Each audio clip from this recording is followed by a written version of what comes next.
¿Alguna vez te has preguntado si los piratas realmente enterraban sus tesoros o si los gladiadores peleaban hasta la muerte en cada combate?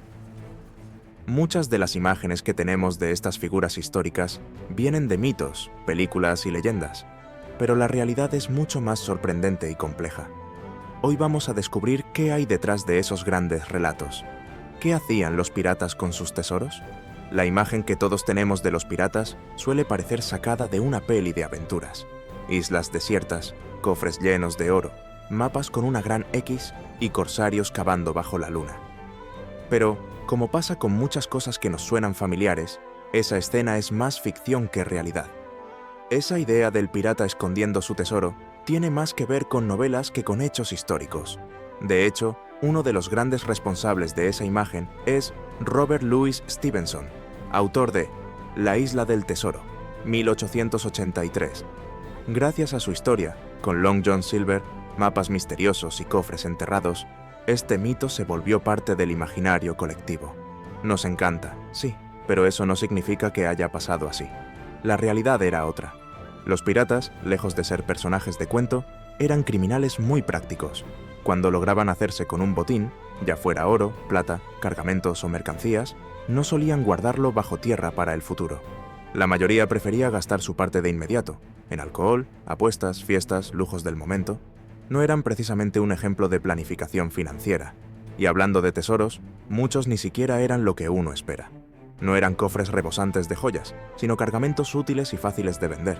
Azúcar, cacao, vino, especias, telas, herramientas. Todo eso se cambiaba rápido por dinero o bienes. O sea, no tenía mucho sentido esconderlo si se podía vender en el siguiente puerto. Ahora bien, hay excepciones. Por ejemplo, el caso del capitán William Kidd, que supuestamente ocultó parte de su botín en Long Island antes de ser arrestado. Pero justo esas historias se hicieron famosas porque no eran la norma. Si todos los piratas hubieran hecho lo mismo, no nos sorprenderían tanto. Enterrar tesoros conecta más con los mitos medievales y los cuentos populares que con la vida real en alta mar.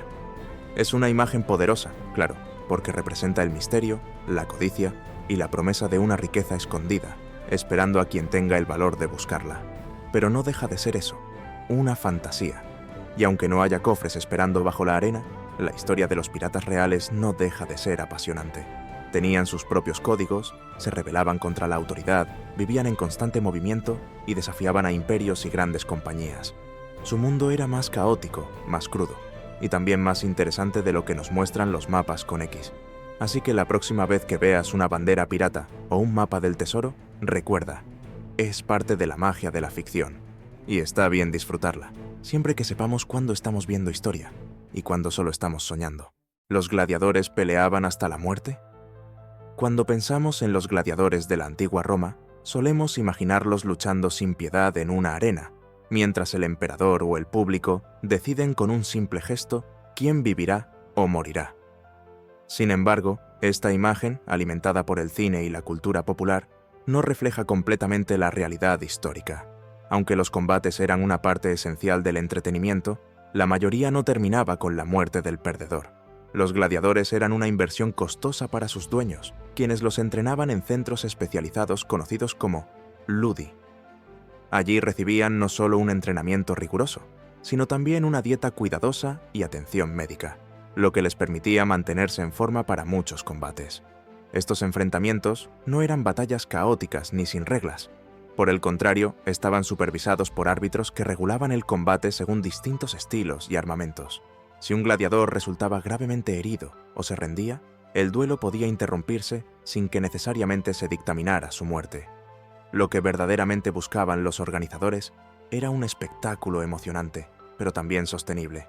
La idea del pulgar hacia arriba o hacia abajo para decidir la suerte del gladiador es un detalle cuya interpretación aún divide a los expertos. Lo cierto es que este gesto se popularizó gracias a películas y relatos posteriores, y no existen pruebas contundentes de que fuera así exactamente en la antigüedad. Además, algunos gladiadores lograron convertirse en figuras públicas, con fama y seguidores. Su popularidad les brindaba cierto nivel de protección, pues los promotores preferían mantener a sus luchadores estrella en activo para atraer a más espectadores. No era raro que el público pidiera clemencia por los combatientes que demostraban valentía y destreza. De hecho, algunos de estos guerreros, una vez liberados, decidían continuar en la arena por elección propia, mostrando que esta profesión no era solo un destino forzado, sino también una carrera con reconocimiento y beneficios.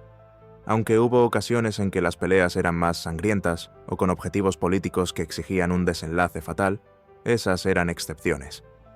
La mayoría de los duelos terminaban con respeto hacia la vida del gladiador, porque mantenerlos vivos era rentable para sus dueños. En definitiva, la arena romana fue un espacio de lucha con reglas, honor y espectáculo organizado. Los gladiadores eran atletas y profesionales que vivieron mucho más allá del mito de la muerte segura, y su historia real es mucho más compleja y humana de lo que Hollywood suele mostrar. ¿La Edad Media fue una época oscura?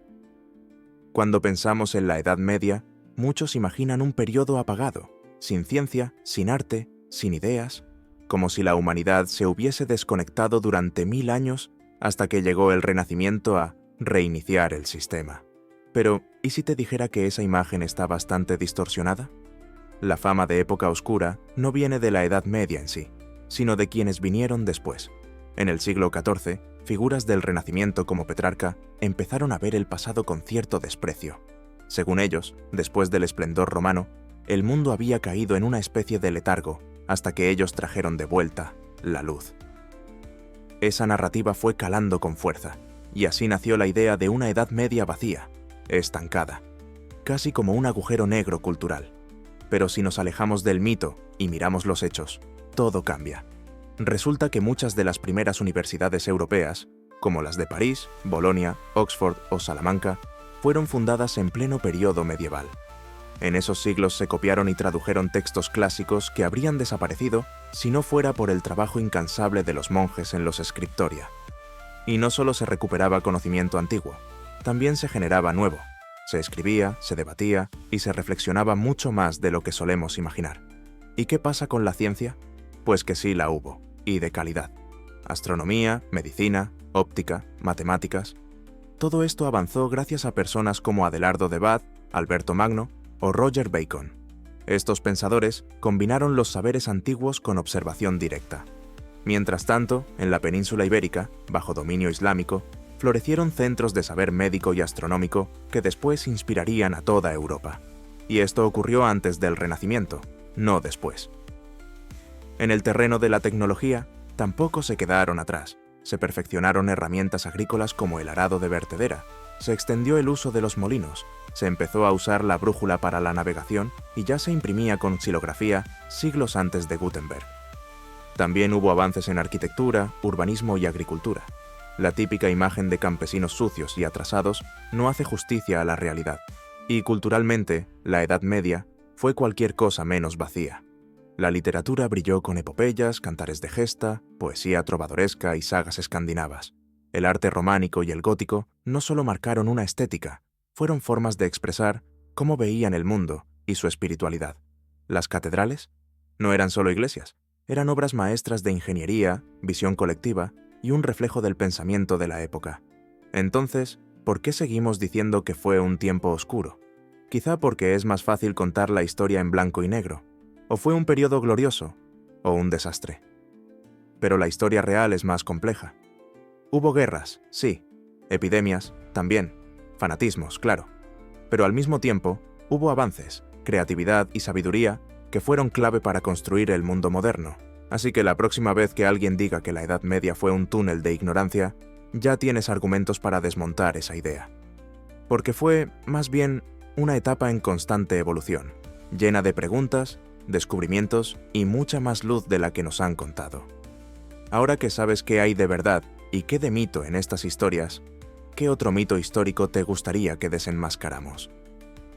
Déjame tu sugerencia y sigamos explorando juntos las curiosidades y secretos que esconden el pasado. No te quedes con lo que te cuentan, descubre la historia real.